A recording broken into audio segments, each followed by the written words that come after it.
Good afternoon, I'm Mai Rodriguez. Today on Newsfeed at noon, former Senator and now Congressman Elect Lima maintains the Court of Appeals has not reversed her acquittal from drug-related charges. The COMELEC wraps up the canvassing of votes in the midterm polls. Chris Brown is arrested in Manchester for alleged assault. And several Filipinos, led by BINI, make it to Forbes magazine's 30 Under 30 Asia list. Former Senator and now Congressman Elect Lima maintains her acquittal from drug-related charges still stands. That's even as the Court of Appeals ordered the case back to the trial court. The details from Joash Malimban. Former Senator and now Congresswoman-elect Lima is once again facing a legal battle. That's after the Court of Appeals voided her acquittal in one of the drug cases filed against her. In a 12-page decision released by the court's 8th Division, justices ruled that the Muntinlupa Regional Trial Court failed to clearly explain the basis for acquitting Lima and her former aide Ronnie Dayan in 2023. The appeals court said that the lower court relied too heavily on the recantation of former Bucor Chief Rafael Ragos, without clarifying which statements were retracted, what their impact was on the prosecution's evidence, or which elements of the crime were not proven. As a result, the appeals court nullified the acquittal and ordered the case back to the trial court for a new ruling that fully explains the decision. Former presidential spokesperson Salvador Panelo, who has long criticized Lima's release, celebrated the development and even posted the decision on social media. Ako ang una nagsabi na dapat ang gobyerno ay i-appeal sa mataas na hukuman sapagkat nagkaroon ng grave abuse of discretion amounting to excess or lack of jurisdiction. Sapagkat mali talaga ang desisyon. In a statement, Lima insisted that her acquittal stands. According to Lima, the principle of double jeopardy means that ruling cannot be undone. She maintains that the Court of Appeals did not reverse the verdict, only asked for more clarity in its writing. Her camp argues that all the answers to the appeals court's questions can be found in the records of the case. They plan to file a motion for reconsideration and, if necessary, bring the case to the Supreme Court. Despite the legal setback, Lima says it will not affect her return to public service. Now a representative-elect under the ML party list, she vows to continue her work for justice and reform in the 20th Congress, especially as she is set to be a member of the House Prosecution Panel on the impeachment case of Vice President Sara Duterte. Joash Malimban, Billionaire News Channel. Unjust prosecution. That's how former presidential spokesperson Harry Roque calls the issuance of an arrest warrant against him. Roque claims he is a victim of political persecution because he is an ally of the Dutertes. He vows to seek all legal remedies to secure his liberty. The Angeles City Regional Trial Court ordered the arrest of Roque and Filipino-Chinese businesswoman Cassandra Ong for charges of qualified trafficking.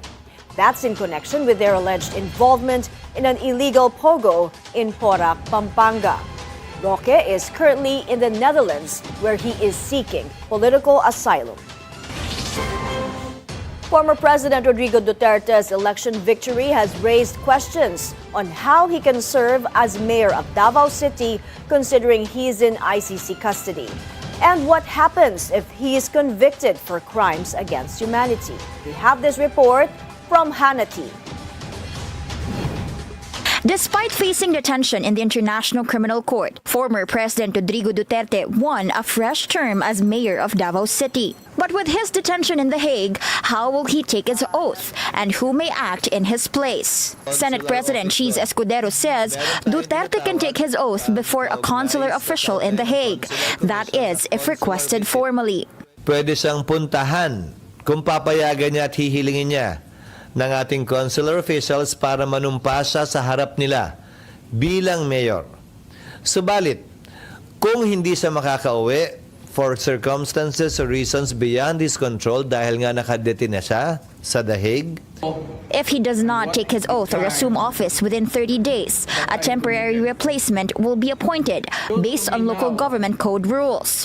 In this case, Duterte's running mate, his son, Vice Mayor-elect Baste Duterte, will become acting mayor. According to Escudero, the law clearly outlines that in case of vacancy, the vice mayor takes over. Pwede lamang siya mag-appoint, mag-hire, mag-fire, makalipas ang 30 araw na bakante pa rin yung pwesto. But for the first 30 days, acting lang muna siya.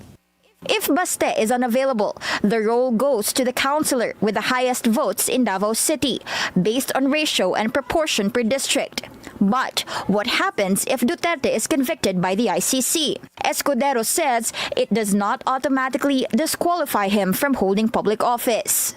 But I don't think it has any right to impose that penalty dahil hindi naman sila bahagi ng ating korte. Based on Philippine laws, only certain convictions carry perpetual disqualification, and ICC convictions do not fall under those automatic cases. For now, the Duterte camp takes steps on how he can serve. But for his supporters in Davao City, the win is official. Hannah T, Billionario News Channel. In other news, authorities are finalizing plans for the permanent relocation for residents near the rumbling Mount Canlaon.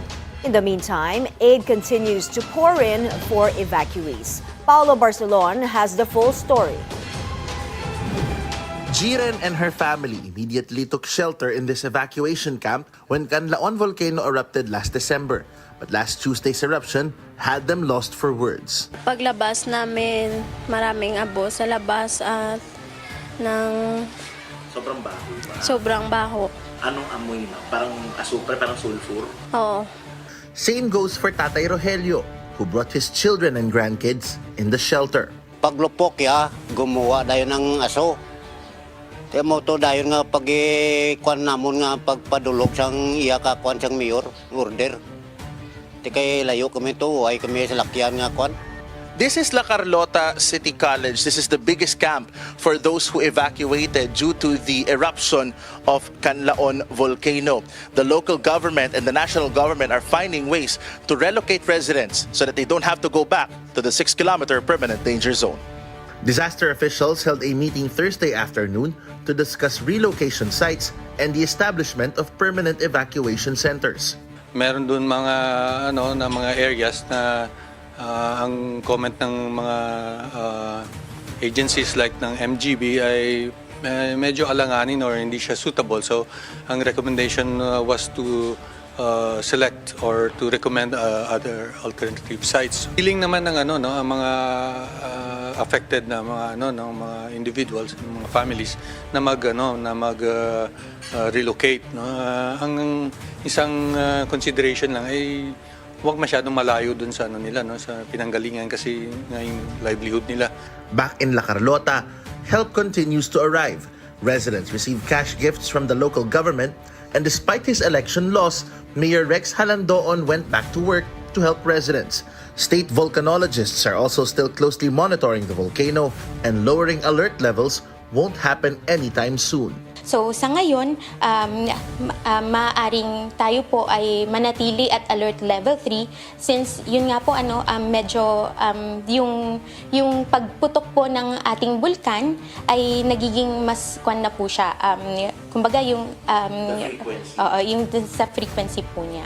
Meanwhile, 2 barangays in La Carlota that earlier had water supply issues due to the eruption now have access again to clean water after filtration units and water tankers have been dispatched to attend to their needs.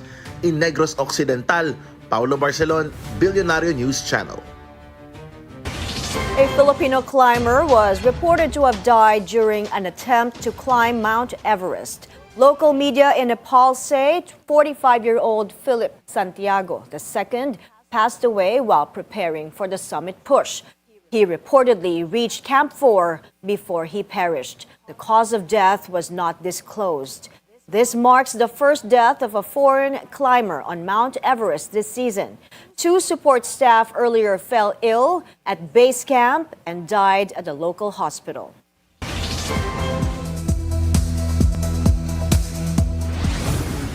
Russia and Ukraine are set to hold their first direct peace talks in 3 years, but hopes for a breakthrough are fading.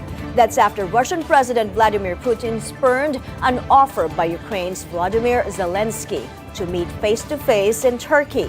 Instead, Putin will send a second-tier delegation, while Zelensky's defense minister will lead Ukraine's team. The talks will begin on Friday.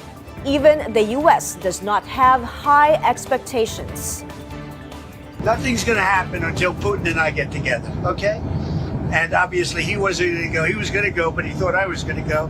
He wasn't going if I wasn't there. And I don't believe anything's going to happen, whether you like it or not, until he and I get together. But we're going to have to get it solved because too many people are dying. Rock legend Bruce Springsteen takes a swipe at the Trump administration during the kickoff of his European tour in Manchester. The singer slammed the government for persecuting people who are voicing dissent and for abandoning allies. There's some very weird, strange, and dangerous shit going on out there. In America, they are persecuting people for using their right to free speech and voicing their dissent. This is happening now. In America, the richest men are taking satisfaction in abandoning the world's poorest children to sickness and death.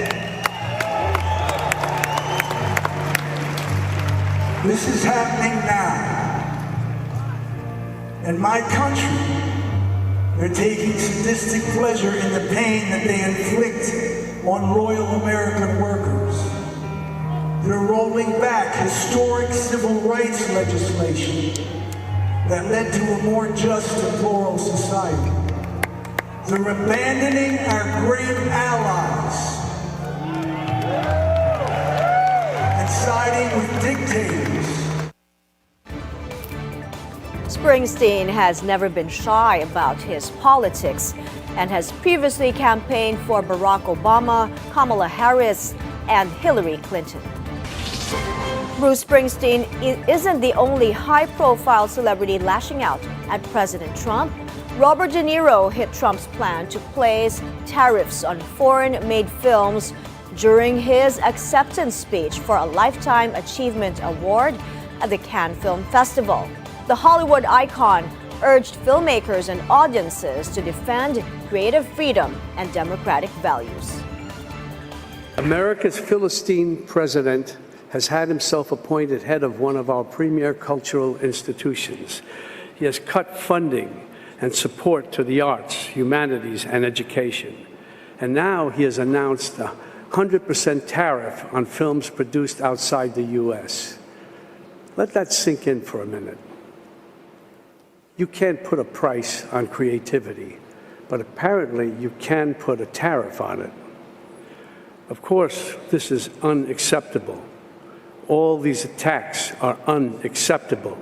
And this isn't just an American problem. It's a global one. Unlike a film, we can't just all sit back and watch. We have to act, and we have to act now. Without violence, but with great passion and determination. A soccer match in Spain takes a tragic turn after a wayward car leaves at least 13 hurt. Police say the driver lost control and rammed into a crowd gathered outside the game between RCD Espanyol and FC Barcelona. Fortunately, the injuries were minor. Authorities have also ruled out any deliberate attack. The driver has been taken into custody. We're taking a break. Still to come, Chris Brown is arrested in the UK for alleged assault. That and more when Newsfeed at Noon returns.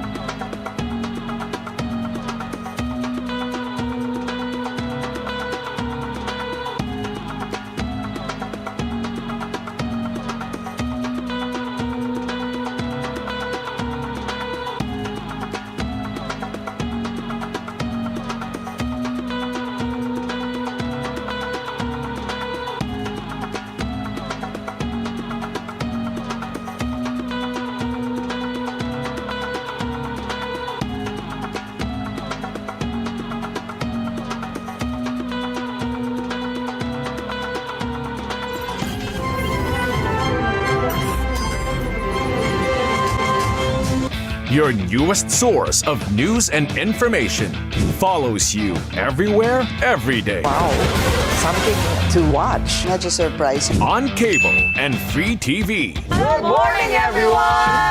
Online. On Trade Talk, joining us this morning, just days to go. On mobile. Simulan na natin ang agenda. This is BNC and we are everywhere.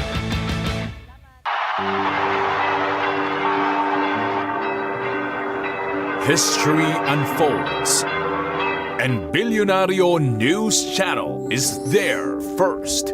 A moment in faith will lead the way in exclusive coverage as the world welcomes Pope Leo XIV, the holiness, the hope, and the history as it happens. Because when the world watches, you deserve to see it first. Billionario News Channel, your trusted source of news and information. Ladies and gentlemen, very shortly we'll be ready for departure, so all your electronic devices should be switched off. Thank you. In this season of the Lifestyle Lab, we test drive the wild and wonderful. This view is stunning. Oh, we can choose overnight, huh? If you want to. Hi, Marie, welcome home.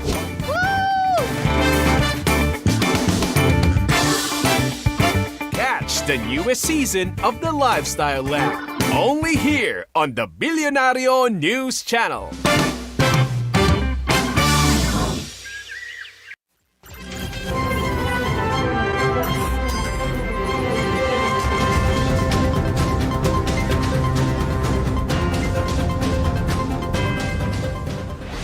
The COMELEC has wrapped up the canvassing of votes in the midterm polls. For more on this, Dexter Ganibe of Abante Radio joins us live from the National Canvassing Center at the Manila Hotel. Dexter, has the resolution for the proclamation of the winning candidates been released?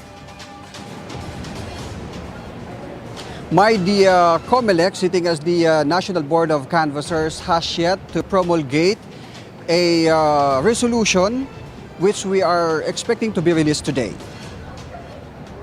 The NBOC has concluded last night the canvassing of the 175 certificates of canvass from the 82 provinces, 26 highly urbanized, independent and chartered cities, 64 overseas absentee voting, and 1 local absentee voting. With this, the NBOC will promulgate a resolution for proclamation for the winning senators, which was initially scheduled tomorrow in the afternoon. The proclamation for the winning party list representatives is scheduled on Monday. But the NBOC has directed all interested party list groups to submit a position paper until noon today to indicate their stand, whether 63 or 64 seats are up for the party list representatives. This move is a reply of the NBOC on the motion of the Phil-Rica party list questioning the 63 seats because according to its counsel, Carlo Dumondon, it should be 64 seats. COMELEC also directed the party list groups to include in the position paper their arguments on who will have the 3 or 2 seats at the House of Representatives. Only after the submission of the position papers can the NBOC act on the matter swiftly so as not to delay the proclamation of winning party list on Monday. Nevertheless, the group of election lawyers conveyed their congratulatory message to the COMELEC for the peaceful and orderly midterm elections. The voter turnout of 82.2% is the highest for a midterm election in the country, and Chairman Garcia attributed this to the active participation of the electorate who wanted their voices to be heard. It only needs to say that the Filipino people had trusted the entire process. They wanted to their votes be counted and their voice be heard. And it may not be as perfect as everybody had expected, but what is important is that nobody is disenfranchised, nobody is set aside. This is truly the election of the Filipino people.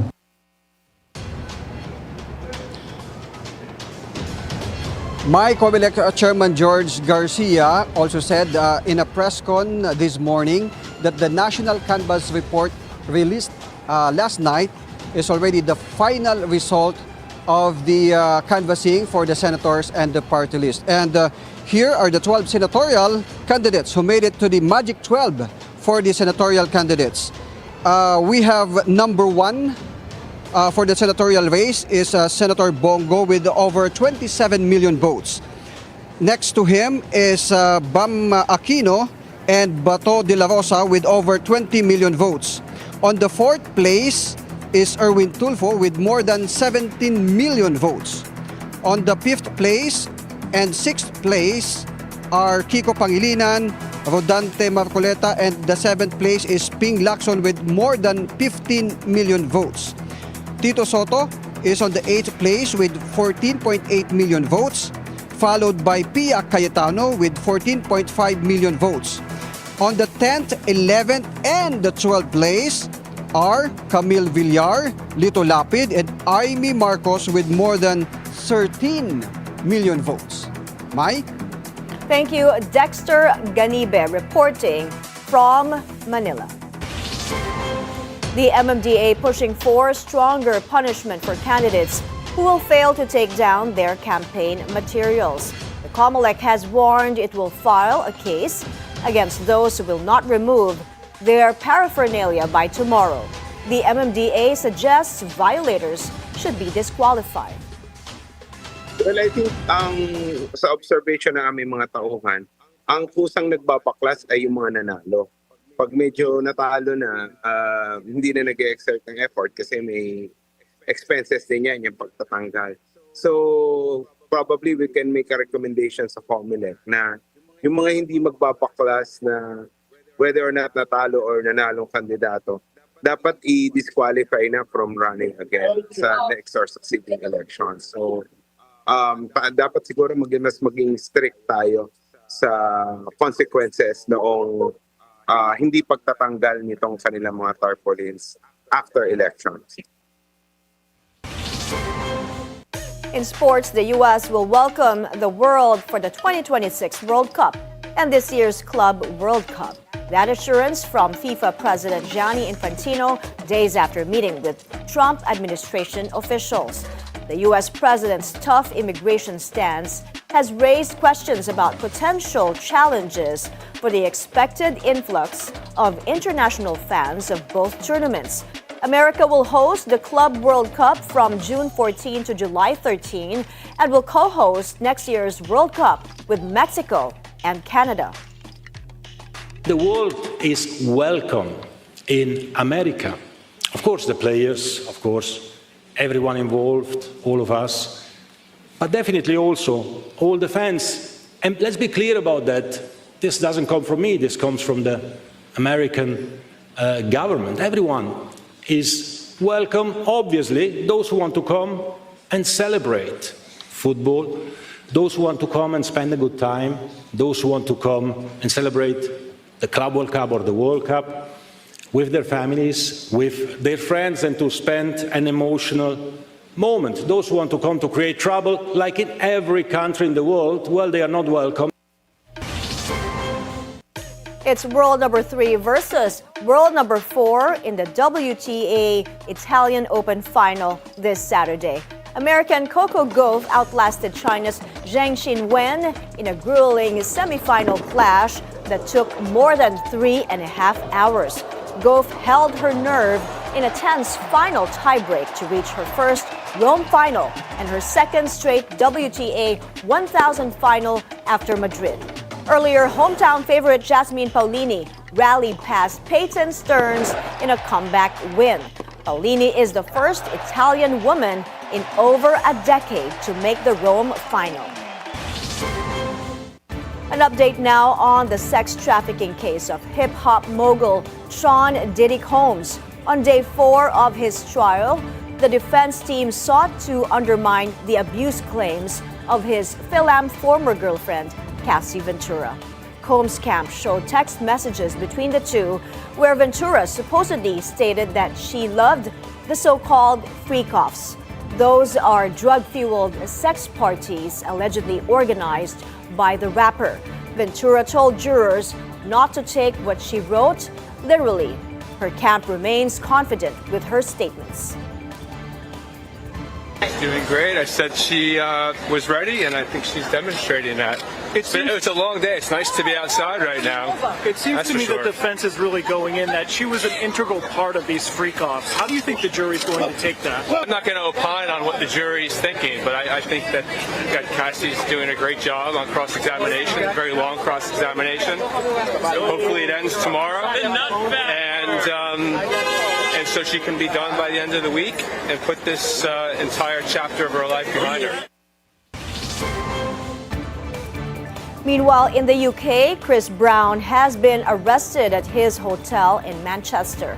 That's for alleged assault against a music producer at a nightclub in London in 2023.